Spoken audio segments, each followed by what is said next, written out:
Mister, will you be my mummy's Valentine? Thank you. Where's your mummy? She's in the hospital. The little girl's voice cut through the low murmur of the exclusive restaurant like a bell in a cathedral. Mister, will you be my mummy's Valentine? Gene Sang Kong, billionaire, king of Chicago's underground empire, a man whose name made powerful people tremble, froze with his whiskey glass halfway to his lips. In his 40 years, he'd faced rival syndicates, federal investigations, and assassination attempts. None had caught him as off guard as the sight of this small child in a rain-soaked pink coat, clutching wilted roses, standing fearlessly before his table. His security detail moved to intercept, but Gene Sang raised one hand, stopping them cold. Dark eyes, sharp as obsidian blades, studied the little girl whose own eyes, bright with desperate hope, stared back without a trace of fear. "What did you say?" The rain hammered against the floor-to-ceiling windows of the Lotus, Gene Sang's legitimate front, a Korean fusion restaurant so exclusive that reservations were booked 6 months in advance. It was Valentine's Day, and the dining room glittered with candlelight, designer dresses, and the quiet confidence of old money. And somehow, a 5-year-old child had walked past 3 security checkpoints. "My mummy needs a Valentine," the little girl repeated, her voice trembling but resolute. Water dripped from her braided hair onto the marble floor. "The doctor says she doesn't have much time, and she's never had a Valentine. Not ever. I saved all my allowance," she thrust out a small, wet hand clutching crumpled dollar bills. "I have $7. Is that enough?" Gene Sang's companion for the evening, a socialite whose name he'd already forgotten, made a small noise of impatience. "Security is getting sloppy. Shall I call? Leave us." His voice was quiet, but it carried the weight of absolute authority. The woman's mouth opened in protest, then closed. She knew better. Everyone knew better than to question Gene Sang Kong when he used that tone. She gathered her clutch and left without another word. Gene Sang leaned back in his chair, his tailored black suit immaculate, his expression unreadable. He was a man sculpted from contradictions, Korean heritage evident in his features, but American steel in his bearing. Elegant hands that signed multimillion-dollar contracts and, when necessary, delivered ruthless judgment to those who crossed him. "What's your name?" he asked. "Amanda." The child took a brave step closer. "Amanda Benjamin. I'm 5 3/4. Amanda." He tested the name, noting the Nigerian origin. "And your mother's name?" "Zara Benjamin. She's the most beautiful person in the whole world, even though she's sick." Amanda's lower lip wobbled. "She's at County General Hospital. Room 412. She has something wrong with her blood. The doctors use big words I don't understand, but I know what terminal means. I'm not stupid." Gene Sang's jaw tightened almost imperceptibly. County General. The public hospital where people without insurance or money went to die slowly. "Why me?" he asked. "Why did you come here?" Amanda's expression turned solemn with a child's simple logic. "I asked God to show me someone strong enough to help Mummy. Someone who could make miracles happen." She looked around the opulent restaurant with wide eyes. "This place looks like where miracles come from. And you," she pointed at him with one small finger. "You look like a prince from Mummy's storybooks. Princes save people." Something cracked in Gene Sang's carefully constructed armor. Prince. If only she knew. He was no prince. He was the dragon in the story, the one mothers warned their children about in whispered voices. He controlled half of Chicago's underground operations, import-export, businesses, high-stakes gambling, information brokerage. His empire was built on fear, loyalty, and the understanding that mercy was a luxury he couldn't afford. But 12 years ago, he'd been the one dying in a hospital room. Not County General, a private facility where they'd patched up the gunshot wounds from a deal gone wrong.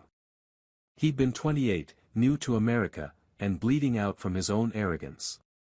The nurse who'd worked the overnight shift hadn't just saved his life with her medical skill, she talked him through the darkness when he'd wanted to give up. "You're still here for a reason," she told him in accented English. "Don't waste it." He'd never learned her full name. Just Z on her name tag, and a smile that reminded him of his mother before the world had hardened him. "Stand up straight," Jean Sang said suddenly. Amanda straightened, confused but obedient. He studied her for a long moment, the determined set of her small jaw, the way she gripped those wilted roses like they were made of diamonds, the sheer audacity it had taken to walk into his world. Then he stood, his 6'3" frame unfolding with predatory grace. He pulled out his phone and pressed one contact. His head of security answered on the first ring. "Hyun Ki. There's a child in the main dining room. I want to know how she got past 3 security points within the next 5 minutes, and I want the footage." He paused. "Then bring the car around. And call Dr. Chen, tell him I'm invoking the favor he owes me." He ended the call and looked down at Amanda.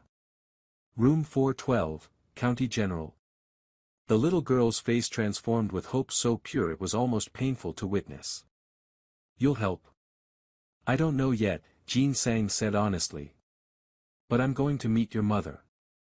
And then I'll decide." County General Hospital was a world away from the Lotus, flickering fluorescent lights instead of chandeliers, the smell of disinfectant and despair instead of white truffle and aged whiskey. Jean Sang moved through the corridors like a shadow, his long black coat drawing nervous glances from staff who recognized power when they saw it, even if they couldn't name its source. Amanda led him by the hand, she'd claimed it without asking permission, her small fingers warm and trusting in his. 2 of his men followed at a discreet distance, their presence ensuring that no one questioned their after-hours visit. Room 412 was at the end of a long hallway. Through the small window, Jean Sang could see a figure in the bed, and his breath caught. Even diminished by illness, she was striking. Zara Benjamin had the kind of beauty that transcended circumstance, rich dark skin that seemed to hold its own light despite her pallor, high cheekbones, and natural hair that spread across the thin hospital pillow like a crown. But it was her eyes that stopped him cold when they opened at the sound of the door. Deep brown, intelligent, and filled with a weary strength that came from fighting battles no one should have to face alone. And familiar. Impossibly, devastatingly familiar. "Amanda?" Zara's voice was weak but carried a note of panic. "Baby, who is this man?" "He's your Valentine, Mummy," Amanda rushed to the bedside. "I found him, just like I said I would." Jean Sang remained in the doorway, his mind racing. Z, not just an initial, a nickname. Zara. 12 years ago, she'd been the nurse who'd saved his life. Who'd worked double shifts to make ends meet while studying for advanced certifications. Who'd talked about her dreams of opening a clinic in underserved communities. Who'd disappeared from that hospital before he could find her again to say thank you. "I'm sorry," Zara said, struggling to sit up. The movement made her wince. "My daughter, she's very imaginative. I don't know what she told you, but we don't need," she stopped, really looking at him for the first time. Their eyes met, and Jean Sang watched recognition dawn on her face. "You," she whispered. "The patient in ICU. The one who," her hand flew to her mouth. "They said you were involved in organized crime. I testified that you'd been brought in unconscious, that I didn't know who shot you. The police questioned me for hours. I know. You protected me when you had no reason to." Jean Sang stepped fully into the room, and even in that small space, his presence seemed to fill it. "You disappeared before I could thank you. I got fired." Zara's laugh was bitter. "The hospital didn't like the scrutiny. And with a baby to raise alone, I couldn't risk being associated with." She gestured vaguely at him, at what he represented. "Yet here we are." Jean Sang moved closer to the bed. His trained eye catalogued everything, the 4-drip, the medications listed on her chart, the pallor that spoke of serious anemia, the way she held herself as if every breath hurt. Acute myeloid leukemia. Stage 3. Zara's eyes widened. How did you? I make it my business to know things. He pulled up the visitor's chair, sitting with an elegance that seemed out of place in the dingy room. Your prognosis. That's not your concern. She reached for Amanda, pulling her daughter close. Whatever she asked you, whatever she said, we're fine. We don't need charity. Mummy, don't be proud, Amanda pleaded. He can help. I know he can. Jean Sang studied Zara, the lift of her chin, the protective way she held her child, the fierce independence that poverty and illness hadn't broken. A lesser woman would have crumbled. She was steel wrapped in silk. Dr. Reeves says you're not a candidate for the experimental treatment trials, he said quietly, reading from the chart he'd taken from the end of her bed with the casual authority of someone who didn't ask permission. Your insurance, medical assistance, doesn't cover the new targeted therapy. Standard chemotherapy has a 30% success rate at your stage. You've declined treatment.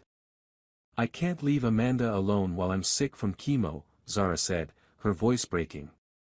I'm all she has. I need to make arrangements for her care before you give up and die. Jean Sang's words were harsh, but his tone held something unexpected, anger. You saved my life 12 years ago. You think I'm going to stand by and watch you surrender yours? This isn't some debt you need to repay. Zara's eyes flashed with a fire that suggested the warrior she'd been before illness had weakened her body. I was doing my job. That's all. No. Jean Sang leaned forward, holding her gaze with an intensity that made her breath catch. You were kind when you didn't have to be. You saw a wounded man who had probably done terrible things, and you treated him with dignity. You talked to me about second chances and purpose when I was ready to bleed out and end it. His voice dropped. I built an empire on the foundation of that night. I don't forget my debts, Zara. And I always pay them. The room fell silent except for the steady beep of the heart monitor and Amanda's small gasp of wonder. What are you proposing? Zara finally asked, though Jean Sang could see the hope she was trying desperately to suppress. Dr. Marcus Chen. He's a hematologist-oncologist who runs a private research facility in New York. He's pioneered a treatment protocol that combines targeted therapy, immunotherapy, and experimental stem cell procedures. 87% remission rate for AML patients at your stage. I've read about Dr. Chen. Zara's voice was barely a whisper. Treatment costs $500,000. Even if I had that kind of money, he has a 2-year waiting list. Jean Sang pulled out his phone and made a call. It was answered immediately. Marcus. Jean Sang Kong. I'm invoking the favor. Yes, that one. I need a patient admitted tomorrow. Full protocol. No, not negotiable. Her name is Zara Benjamin. He glanced at Zara. I'm texting you her medical records now. He ended the call and looked at Zara's shocked expression. You'll be transferred to his facility in New York via medical transport tomorrow morning. Amanda will come with you. You'll stay in the recovery apartment adjacent to the facility, it's fully furnished. All expenses covered. I can't, Zara shook her head, tears streaming down her face. That's too much. I can't accept.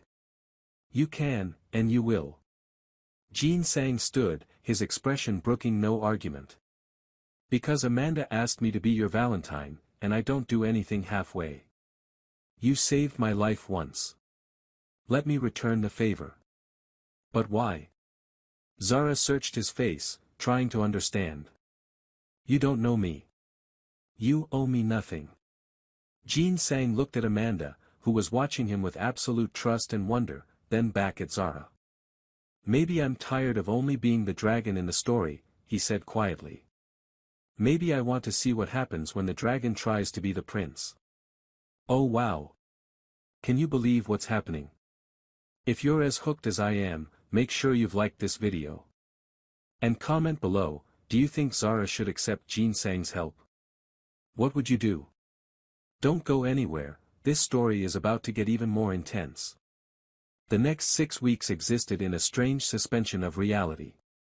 Jin Sang had arranged everything with the efficiency of a man who commanded armies. Zara was transferred to Dr. Chen's facility, a gleaming private hospital in Manhattan that looked more like a 5-star hotel than a medical center. The apartment they provided was spacious and warm, decorated in soothing neutrals with a bedroom for Amanda filled with toys and books that appeared as if by magic. Zara underwent treatment with a cocktail of medications that made her violently ill at first. But unlike County General, here she had around-the-clock care, anti-nausea medications that actually worked, and a medical team that treated her like a person, not a case number. And she had Jin Sang. He appeared every 3 days like clockwork, arriving from Chicago in his private jet for what he called business in New York. Zara suspected he was creating reasons to be there. He'd sit with her during treatments, working on his laptop while she dozed. He brought Amanda pastries from a Korean bakery and taught her to count to 10 in Korean. He never mentioned the cost of treatment, never made Zara feel indebted, never asked for anything in return. It was disorienting. I researched you, Zara told him one evening during his visit. Amanda was asleep in the next room, and they sat in the apartment's living room, Zara curled under a blanket on the couch, Jin Sang in the armchair, drinking tea she'd insisted on making despite her weakness.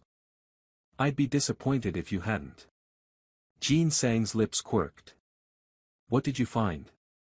That Jin Sang Kong is a legitimate businessman. Owner of 3 restaurants, 2 import companies, and a private security firm. Philanthropist. Major donor to children's hospitals and immigrant support organizations. She paused. Very good PR for someone who allegedly controls half of Chicago's underground economy. Allegedly. His eyes glittered with dark amusement. Allegations aren't convictions. The federal government has been investigating you for 8 years. No charges have ever stuck. Zara set down her tea, studying him. You're either innocent or brilliant. Perhaps both. Perhaps neither. Jin Sang leaned forward. Does it matter? Does knowing what I might be change anything? Zara was quiet for a long moment. When I was a nurse, I took an oath. I treated everyone, saints and sinners alike.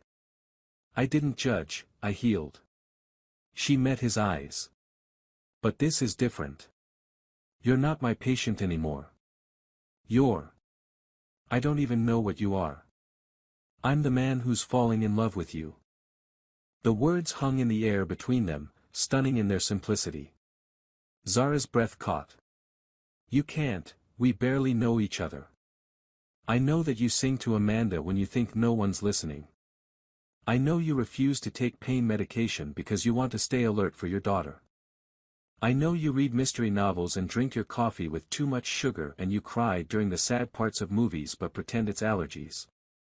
Jin Sang's voice was soft, intimate. I know that even when you're exhausted and sick, you ask the nurses about their families. I know you're the strongest person I've ever met. Jin Sang. Zara's voice trembled. He rose and crossed to sit beside her on the couch, careful not to jostle her. I've spent my adult life building walls, Zara. Keeping people at a distance because closeness means vulnerability, and vulnerability gets you killed in my world. He reached out slowly, giving her time to pull away, and took her hand. But when I'm with you and Amanda, I want to be vulnerable. I want to be the man you see when you look at me. And what kind of man is that? Zara whispered. Someone worthy of a second chance. She looked down at their joined hands, his long fingers, scarred knuckles, the expensive watch that cost more than most people made in a year. Her own hand was thinner than it had been, marked with needle bruises from IVs. I'm scared, she admitted. Not just of the cancer. Of this. Of you. You live in a world I don't understand. A dangerous world. I won't lie to you and say there's no danger. Jin Sang's thumb traced circles on her palm. But I will promise you this, nothing and no one will hurt you or Amanda while I'm breathing. I'll keep you safe. Can you keep yourself safe? Zara turned to face him fully. Because I've already lost so much. I can't. I've survived this long by being smarter and more ruthless than my enemies. His expression hardened for a moment, revealing the steel beneath the gentleness. I'm not going anywhere, Zara. I'm not leaving you. She searched his face, looking for deception, for the angle, for whatever this must really be about. But all she saw was raw, honest want. Not just desire, though there was that too, banked carefully behind his control, but genuine feeling. My daughter asked you to be my Valentine, Zara said slowly. For one day. This is me asking to be more than that. Jean Sang lifted her hand to his lips, kissing her knuckles with old-world courtesy. Let me court you properly, Zara. Let me show you who I can be. And if the treatment doesn't work? The fear she'd been holding back crept into her voice. Then we'll face it together. His certainty was absolute. But you're going to survive this. You're going to thrive. And I'm going to be there to see it. Zara felt tears slide down her cheeks, not from despair this time, but from something terrifyingly close to hope. Okay, she whispered. Okay. Dr. Chen declared Zara's cancer in remission 10 weeks after treatment began. The news came on a Tuesday morning, and Zara wept in Jean Sang's arms while Amanda danced around the hospital room singing, "Mummy's better. Mummy's better," at the top of her lungs. I need to keep monitoring you, Dr. Chen cautioned, though his smile was genuine. Monthly checkups for the first year, then quarterly. But your numbers are excellent. The cancer is undetectable. You, Ms. Benjamin, are a walking miracle. After he left, Zara turned to Jean Sang, who'd been uncharacteristically quiet. You okay? She asked. He pulled her close, his face buried in her hair, and she felt him trembling. I've made men beg for their lives.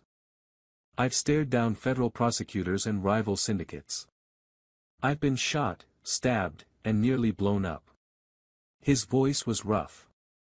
Nothing has ever terrified me as much as the thought of losing you. Zara pulled back to look at him, cupping his face in her hands. In the 3 months since that rainy Valentine's night, their relationship had deepened into something neither of them had expected.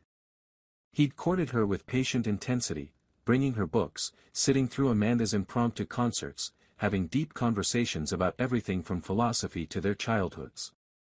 He'd told her about growing up in Seoul, the son of a single mother who'd worked herself to death. About coming to America at 25 with nothing but ambition and rage. About building his empire one calculated risk at a time.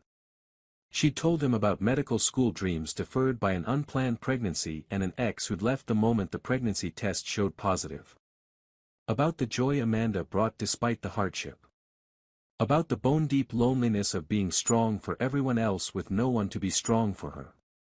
They'd learned each other slowly, carefully, like two people who'd been burned before but were willing to risk the fire again.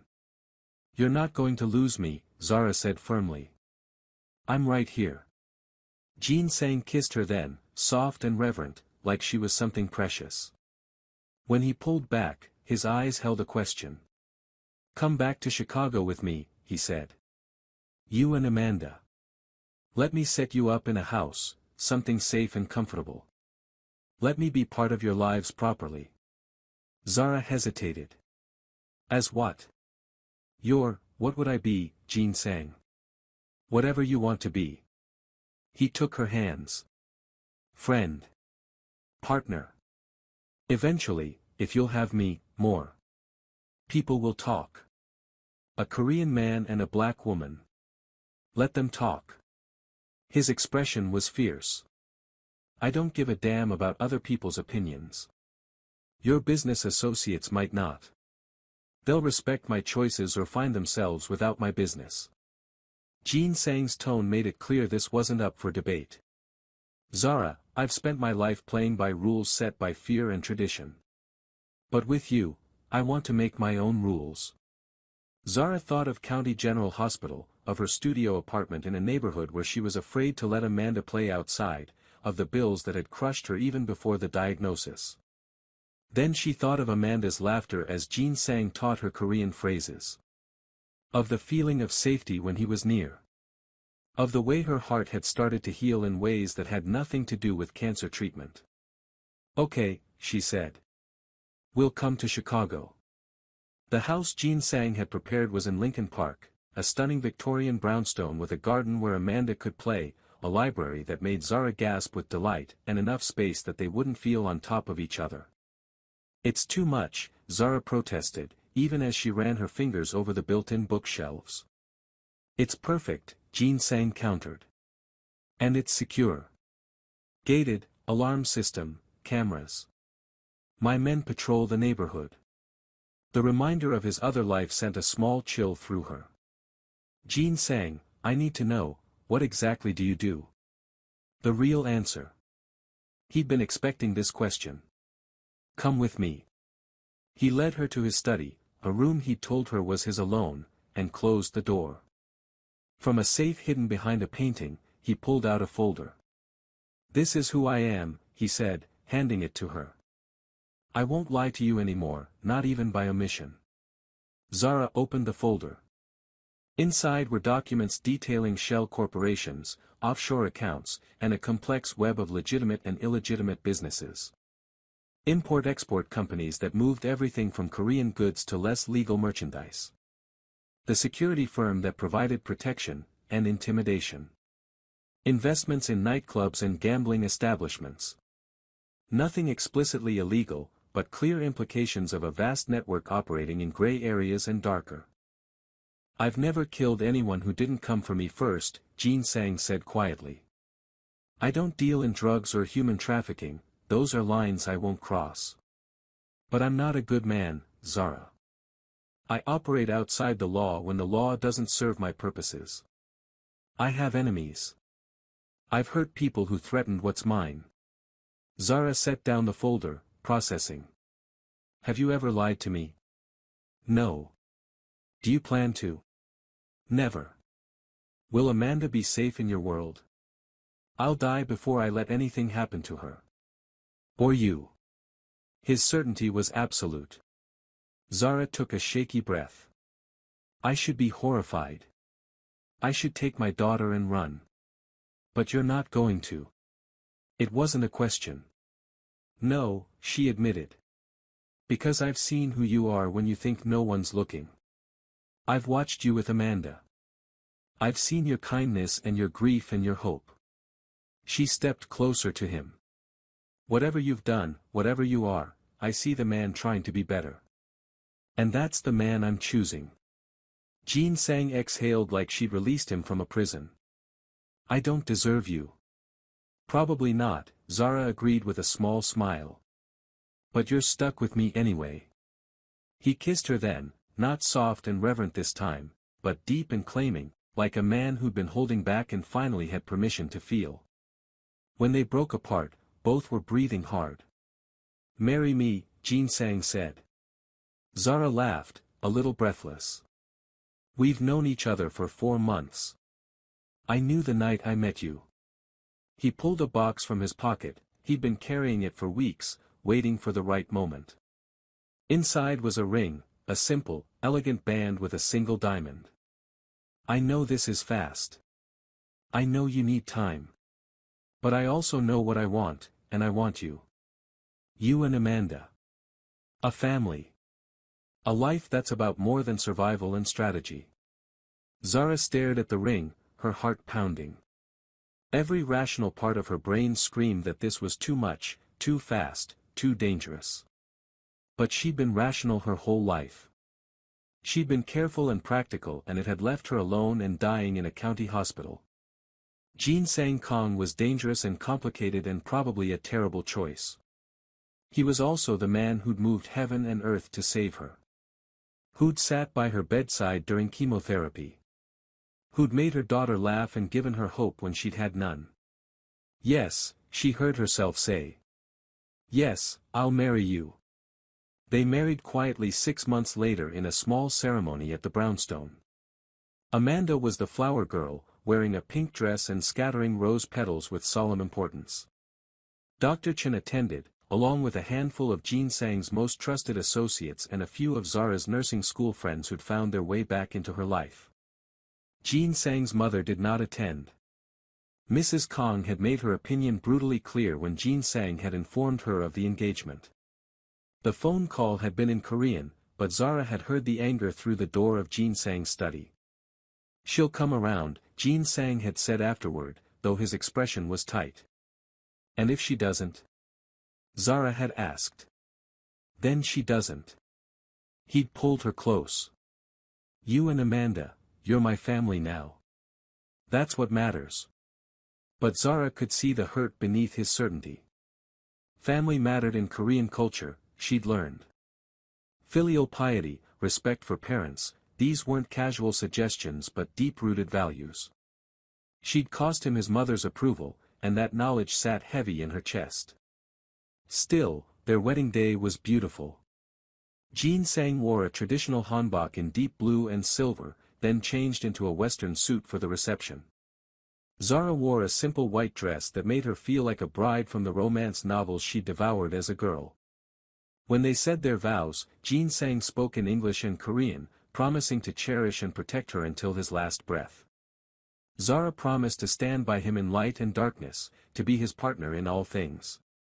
Amanda pronounced them married forever and ever, and demanded cake. Their first dance was to an old Motown song, at Zara's insistence, and Jean Sang proved surprisingly graceful despite claiming he didn't dance. "You're full of surprises, Mr. Kong," Zara murmured against his chest. "You haven't seen anything yet, Mrs. Kong," he replied, and the name sent a thrill through her. For 3 months, they existed in a bubble of unexpected domestic bliss. Jean Sang still ran his empire, but he came home every night. Zara enrolled in online classes to finish her nursing degree. Amanda started first grade at a private school where Jean Sang's reputation ensured she was both protected and treated well. They were becoming a family. But the bubble couldn't last forever. The first crack came when Mrs. Kong appeared unannounced at the brownstone on a cold October afternoon. Zara had been in the kitchen preparing dinner. Jean Sang had expressed a craving for her jollof rice, when the doorbell rang. She'd opened it to find an elegant older woman in a designer coat, her silver hair perfectly styled, her expression cold as winter. "You must be the woman who seduced my son," Mrs. Kong said in heavily accented but precise English. Zara's spine stiffened. "Mrs. Kong. Jean Sang didn't mention you were visiting. He doesn't know." The older woman swept past her into the house without invitation, her sharp eyes cataloging everything. "My son doesn't tell me many things anymore. Not since you came into his life. Would you like tea?" Zara asked, defaulting to courtesy even as her heart raced. "I don't want your hospitality. I want you to understand something." Mrs. Kong turned to face her, and Zara saw where Jean Sang had gotten his intensity. "My son built his empire from nothing. He's powerful, respected, feared. He could have married a woman from a good Korean family.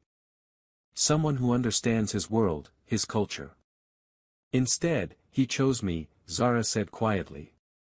"He chose obligation. Guilt." Mrs. Kang's words were surgical strikes. "You saved his life once, and now he's trapped by some misplaced sense of duty. That child of yours, she manipulated him with her tears and her begging. Amanda is 6 years old. And you're a charity case who happened to be in the right place at the right time." The older woman's expression was pitying and cruel in equal measure. "How long do you think this will last? You're not his equal. You can never understand his world. Eventually, he'll realize this marriage was a mistake." Before Zara could respond, Jean Sang's voice cut through the room like a blade. "Get out of my house." Both women turned to find him standing in the doorway, still in his coat, his expression darker than Zara had ever seen it. "Jean Sang," his mother began. "I came to talk sense. You came to insult my wife in our home. He moved to stand beside Zara, his hand finding hers. I don't care what your objections are. I don't care about your disappointment. Zara is my choice.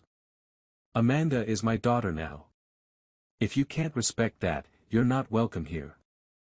Mrs. Kang's face crumpled for a moment before pride reassembled it. You would choose them over your own mother. You're making me choose. Don't blame me for the answer.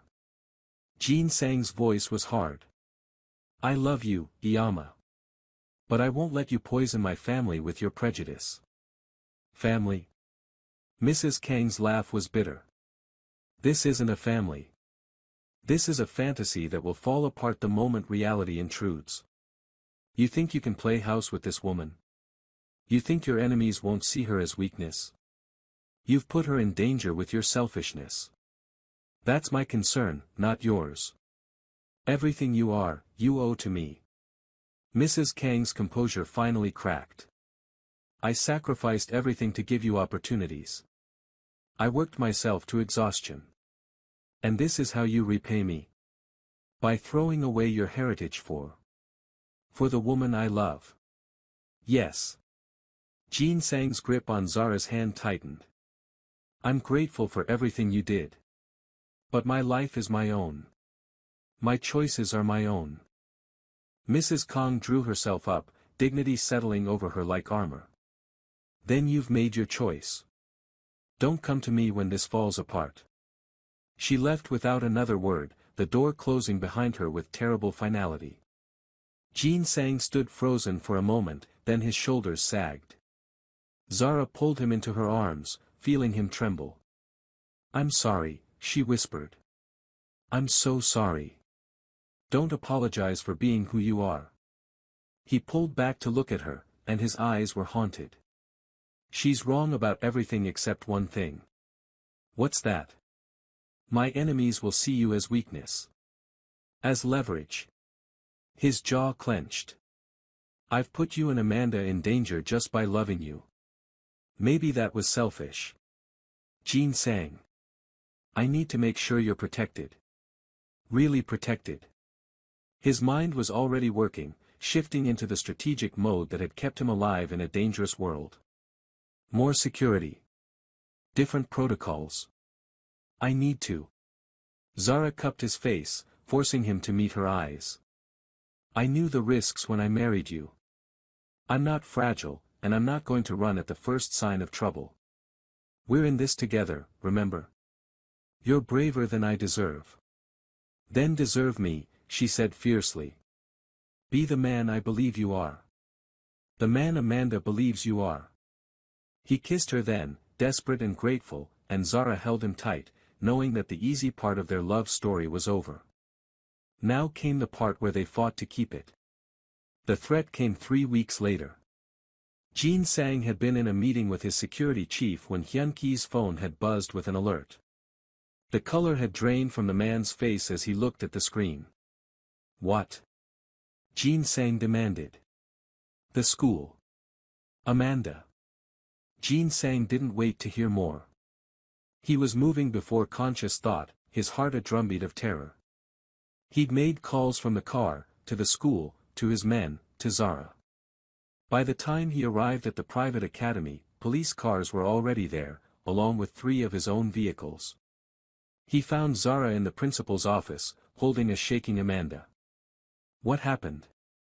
His voice was deadly calm, the tone he used before violence. A man tried to approach her at pickup, the principal explained nervously. He said he was her uncle, that there'd been an emergency. But Miss Patterson, Amanda's teacher, knew Amanda didn't have an uncle.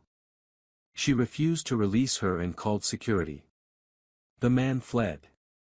Jin Sang knelt in front of Amanda, gently taking her small face in his hands.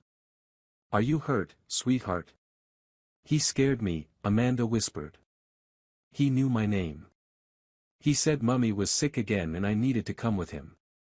Ice flooded Jin Sang's veins. What did he look like? White. Tall. He had a picture of a snake on his hand, Amanda pointed to her wrist. A tattoo. Jin Sang's mind catalogued possibilities. Several rival organizations used snake imagery, but only one had recently made overtures about expanding into his territory. The Volkov Bratva. I need to talk to the police, Jin Sang said to Zara. Then we're going somewhere safe. All of us. The safe house was 2 hours outside Chicago, a fortified estate that Jin Sang had purchased years ago for exactly this kind of emergency. High walls, sophisticated security systems, and staff he'd personally vetted. Amanda fell asleep in the car, exhausted by fear. Zara carried her inside while Jin Sang coordinated with his team. Once Amanda was settled in bed, Zara found Jin Sang in the study, staring at security footage on multiple monitors. Tell me the truth, she said. How bad is this? Jin Sang didn't insult her by lying. The Volkov organization is Russian Mafia. They've been pushing into Chicago for the last year, trying to take over territories. I've pushed back. This, he gestured at the screen showing the man who'd approached Amanda. This is retaliation. A message that I'm vulnerable. Because of us. Zara's voice was hollow. Because they're animals who target children to get what they want. Jin Sang's expression was stone. This isn't your fault, Zara. It's mine for not anticipating it. What are you going to do? He turned to look at her, and for the first time, she saw the full weight of what he was. Not the gentle man who read bedtime stories to Amanda. Not the patient suitor who'd courted her. This was the dragon, the king of the underworld, the man who'd built an empire on calculated ruthlessness. I'm going to end this, he said simply. Permanently. Fear clutched at Zara's heart. You mean you're going to kill them? If necessary. Yes. He didn't flinch from it. They threatened my daughter. There are consequences for that. Jin Sang, if you do this, if you go to war, what happens to us? To you. Zara's voice broke. I just got you. I can't lose you to violence. He crossed to her in 3 strides, pulling her into his arms. You won't lose me. I promise you. You can't promise that. Not in your world. Then I'll change my world. He pulled back to look at her, decision crystallizing in his eyes. I've been building legitimate operations for years. Real estate, restaurants, tech investments. I can transition fully, walk away from the illegal side. It'll take time, maybe a year to disentangle everything safely. But I can do it. You'd give up your empire? For us? I'd give up everything for you, Jin Sang said simply. What good is power if I lose what matters most? Zara searched his face, seeing the truth there. What about the immediate threat? The Volkovs won't just let you walk away. No, they won't. Jin Sang's expression hardened. Which is why I need to handle this first. Remove the threat completely. Then I can start dismantling the rest. How? Let me worry about that. He kissed her forehead.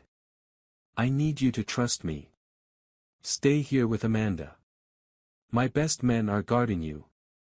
In a few days, this will be over. And then? And then we start our real life. The one where I'm just a businessman with a beautiful wife and daughter. Where the most dangerous thing I do is burn dinner. Zara managed a weak laugh. You don't cook. Then I'll learn. He smiled, but it didn't reach his eyes. I'll learn to be the man you deserve. The father Amanda deserves. You already are, Zara whispered. Just come back to us. Always, he promised. Jin Sang left that night, and Zara didn't hear from him for 3 days. They were the longest 3 days of her life. She kept herself together for Amanda, maintaining routines, reading stories, playing games. But at night, when her daughter was asleep, Zara paced the safe house, imagining every terrible possibility. On the 3rd night, Hyun Ki appeared at the door. Mrs. Kang, he said formally. Jin Sang asked me to give you this. He handed her a phone, a secure line. Zara's hands shook as she answered the call. Zara. Jin Sang's voice was tired but steady. It's done. What's done? Are you hurt? I'm fine. The threat is neutralized. The Volkovs have been convinced to leave Chicago. Permanently. Zara didn't ask for details. She didn't want to know. When are you coming home? Tomorrow. I'm wrapping up some things. But tomorrow, I'm coming home, and we're starting over. He paused. There's something else. I've made arrangements. I'm transferring all my illegal operations to a trusted associate. Clean break. It'll take a few months to finalize, but I'm out, Zara. Really out. Tears streamed down Zara's face. You're serious. I told you. I'd give up everything for you. This empire, it's not worth losing my family. His voice softened. You and Amanda are my empire now. Everything else is just business. I love you, Zara whispered. I love you so much it terrifies me. Good, Jin Sang said, and she could hear his smile. Because I plan to terrify you with how much I love you for the rest of our lives. 6 months later. The garden party was Amanda's idea, a family day she'd announced was necessary because Daddy Val works too much. Daddy Val. The nickname had stuck after Amanda had decided that Jin Sang was too hard to say and Daddy needed something special to distinguish him from other daddies.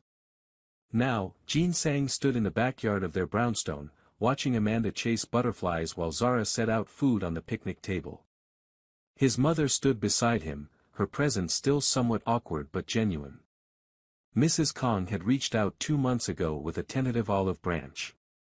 The reconciliation was slow, but Amanda's unfiltered affection had worn down the older woman's resistance. It was hard to maintain prejudice against a child who proudly showed you her artwork and insisted you were Grandma Kong. She's happy, Mrs. Kong said quietly, watching Amanda. And you're different. Lighter.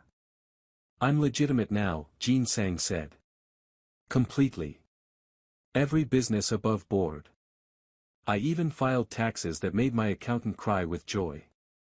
His mother's lips twitched. That's not what I meant. You're at peace. I haven't seen you at peace since you were a boy. Jin Sang looked at Zara, who was laughing at something Amanda had said. His wife was healthy, vibrant, fully in remission. She'd graduated with her nursing degree and now worked part-time at a free clinic. Jin Sang's donation had helped establish it in an underserved neighborhood. I didn't know I could have this, he admitted. A real family. A life that wasn't about survival and strategy. Do you regret it? Giving up your empire? Mrs. Kong asked carefully. Not for a second. Jin Sang's answer was immediate. I thought power was everything. But this, he gestured at his wife and daughter. This is everything. The rest was just noise. Mrs. Kong nodded slowly. I was wrong about her. About them. Yes, you were. You could be more gracious about my apology, she said with a hint of her old sharpness. Jin Sang smiled. I'll consider it. After you apologize to Zara properly. I'm working up to it. Work faster, Iyama. Zara called them over to eat, and as they sat together, his mother, his wife, his daughter, Jin Sang felt something he hadn't experienced in years, simple, uncomplicated joy. After lunch, Amanda presented him with a drawing, the 4 of them holding hands, with "family" written in crayon across the top. This is us, she announced proudly. Forever and ever. Forever and ever, Jin Sang agreed, pulling her onto his lap. That night, after Amanda was asleep and his mother had returned to her hotel, Jin Sang found Zara on the back porch, looking at the stars. Penny for your thoughts, he asked, wrapping his arms around her from behind. I was thinking about that rainy Valentine's night, Zara said. When a terrified little girl dragged a stranger into our lives and changed everything. Best Valentine's Day of my life. She asked you to be my Valentine for one day. Zara turned in his arms. You signed up for forever instead. Smart investment, Jean Sang said solemnly. Best return I've ever gotten. Zara laughed, the sound filling the warm night. You're ridiculous. I'm yours, he corrected. There's a difference. Yes, Zara agreed, kissing him softly. You are. Inside, Amanda's nightlight glowed, a small beacon of the family she'd somehow manifested through sheer determination and 3 wilted roses. Outside, the man who'd once been Chicago's most feared dragon held his miracle close and thanked whatever forces had sent a brave little girl into his life. Because she'd asked him to be a Valentine, and in answering, he'd found something far more valuable than any empire. He'd found home. Wow! What an incredible journey! From a desperate little girl's plea to a beautiful family built on courage and love, this story had everything. If you loved this as much as I did, smash that like button and subscribe to the channel for more amazing love stories. Drop a comment below telling me your favorite moment. Was it when Jean Sang first agreed to help? The proposal? Or that beautiful ending? Share your thoughts. And if you believe in second chances and love that transforms lives, share this video with someone who needs to hear this story. Hit that notification bell so you never miss our next dramatic romance.